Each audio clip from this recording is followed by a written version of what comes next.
Welcome to a quick episode of the Resortera Wave, one that I just decided to do out of the blue. To process a little bit the thoughts of what's going on with the Mexican national team, Mexican soccer in general. No, I think I was able to write in my article a little bit about the series of thoughts going in my brain. I do feel a lot of pessimism. I think with the national team in the sense of what really is the malady of the Mexican football, or what really is causing it to be in a clear retroceso. I think based on these last two performances with Diego Cocca, a lot of the same stuff we saw at the end of the tenure with Tata continue to appear. Um, I think what Coca did wasn't really revolutionize or try to sort of mix it up a little bit more, do an extreme makeover of the national team. I think he played it safe by keeping, basically the same 11 against Saudi Arabia in the game against Jamaica. Um, I think there is an issue with Estadio Azteca. I think I've said it many times. It hasn't been that that fortress that it once was for Mexican football, for El Tri. I think that instead of making the team go for the win, or give it confidence to go for the win, it mostly um, prevents it to get the win. Which I think is crazy to say that Azteca prevents El Tri from getting the win, but the constant booing, the melting pot of pessimism that Azteca has become very, very apparent. Um, you know, I think, can it be salvaged? No, but perhaps it can. No, with good football, with good passages of football. I think when you look back at the Osorio era, um, the perhaps the last uh, filled with positivity. I wouldn't say it was overly positive with Osorio, but I think at least on the field there was a lot of good instances. Even in that tenure, we started to see little things. No, El Tri couldn't beat the U.S. at Estadio Azteca. And it was at a point where the team was playing at a pretty good level, and then in the proceso with Tata, they couldn't beat the U.S. or Canada at Estadio Azteca. If I'm not mistaken, they couldn't even beat Costa Rica. So now with Jamaica, it's just a sense of not being able to get the result, no, of not being able to carry out a good system or a good style of play that gets you the win.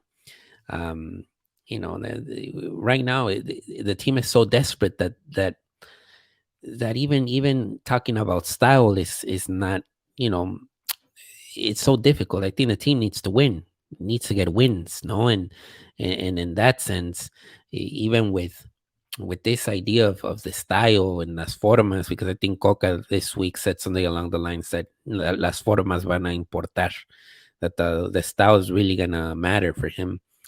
I think, for example, in the game against the U.S. in April, which it's a money grabber type of match in Arizona. Um, what El Tri needs to do is win, no matter at what cost or what style. I think in other episodes of Resortera with Oscar, we've talked a lot about it, about the idea that we're at a point right now where the U.S. and Mexico, that Mexico might act more defensive against the U.S. because U.S. has more tendency, or has had more tendency of the ball, has players with a good um, view of the field, a good sense of the game. And now I think El Tri will require a good defensive unit to prevent the U.S. of getting the win. So, it could be a little bit more scrappy, the game in general. That's how I see it, especially in the Nations League one that might be coming up, is that idea that El Tri might be more defensive against the U.S. And I think it's due to the fact that the situation that El Tri lives nowadays, is in a decent. It's not the most optimistic of moments. I think there is divisions between the fan base and the players. I think there is a sense of hartazgo. I do get that point as well, but you also have to. The hartazgo needs to be more considerate. I think of the trajectories or the resumes of these players, especially for example Ochoa. Ochoa getting the boost at Esteca last night was one of the most craziest. It was a crazy thing to see. Especially considering how important Ochoa has been in the World Cups. No, people forget that in the game against Poland, if Ochoa doesn't stop that penalty against Lewandowski, El Tri doesn't win that much. So it would have been a quicker exit than it was. Of course, at the end of the day, they were out of the group stage, but it could have been done after the Argentina game. And I think the fact that they went into the Saudi Arabia game with a slimmer of hope that they could make it to the next round was because of Ochoa. Um, the level of Mexico since 2000, the 2014, 2018, 2022, there is an influence of Ochoa in those three World Cups. Without him, I don't know if the World Cups are the same, no? Especially, for example, the 2014, where we sort of left that World Cup with the idea that that was a World Cup to make the run and reach the quarterfinals. Ochoa played a major role in that. You can't disregard that Brazil game in Brazil. No, and I know that Brazil got whooped by Germany in the semis, but it was a different scenario, a different situation. If it wasn't for Ochoa, El Tri might have not gotten that valuable point, um, that helped them, reach the next stage after defeating Croatia. But so I think you have to respect that. I'm seeing this idea that you can't just take all your frustrations and all your hartazgo towards Ochoa. I do understand that hartazgo and the whole thing that makes El Tri, the whole team. Um, Yesterday there was situations that were strange with Chucky and Raul Jimenez. Chucky shooting the ball from a crazy range, a long range shot that didn't have any chance on goal, when there was probably a better chance of a better passing opportunity. Raul did the same. He decided to take the shot when Chucky was wide open. So those type of things were strange, no? And it is a little bit of frustration. It is a little bit the pressure. There is a lot of pressure right now in the Mexican national team. There's not a joy in playing for the Mexican national team. And I think, in my last blog post for the Lejitos, I wrote a lot about Team Mexico in the World Baseball Classic. The thing that made that team special was because it was pure. It was pure because you saw the players really wanting to play for the team. There was a camaraderie that was innocent, that was real. In the Mexican national team, I'm not gonna lie. I see a lot of divisions between the players that are in Liga MX, the players that are in Europe, the players that make a lot of money in Liga MX, the players that have been many years there, that consider themselves untouchables. So all of these things play into the negativity that El Tri provokes nowadays. It is negativity, it is frustration, it is an hartazgo. And sorry for not being able to use an English word, but hartazgo is such an important Spanish word because that's what the national team is right now. The national team is an hartazgo. And it's sad because it has a potential to be dominant. It has an amazing, a beautiful fan base. A lot of people, in both the U.S. and Mexico, uh, and across the world. But on the field product has been pretty low par, below par. Even very very. It's been bad, and I think a man like Coca, who doesn't have the pedigree of other coaches that have coached El Tri recently, it looks tough.